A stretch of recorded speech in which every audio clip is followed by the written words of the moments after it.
সৈয়দনা আদম বললেন এরা কারা? আল্লাহ বললেন তোমার বংশধর। সৈয়দনা আদম বললেন আল্লাহ ওই যে একটা রূহ দেখা যায় এটার নাম কি? এটা তোমার ছেলে দাউদ, সে দুনিয়াতে নবী হয়ে আসবে। সৈয়দনা আদম বললেন মাবুদ আমার ছেলে দাউদের কত বছর হায়াত আপনি দিয়েছেন? আল্লাহ বললেন মাত্র 40 বছর। সৈয়দনা আদম বললেন মাবুদ এত ফুটফুটে সুন্দর আমার ছেলে দাউদ মাত্র 40 বছর দিলেন কেন? আল্লাহ আপনি বাড়ায় দেন, আল্লাহকে বাড়ানো যাবে না, লেখা হয়ে গেছে। সৈয়দনা আদম বললেন আমার 1000 বছর থেকে 60 বছর আমি আমার ছেলেরে দিয়ে দিলাম।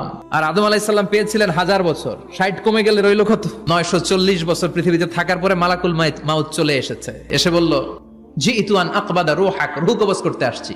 আদম আলাইহিস সালাম বললেন রূহ কবজ করতে আসছো মানে? আমি বাঁচমু 1000 বছর। মালাকুল মাউত বললেন না না, ওই যে আগের কথা স্মরণ করেন আপনি 60 বছর দিয়া দিয়েছিলেন। কয় না আমি দেই নাই।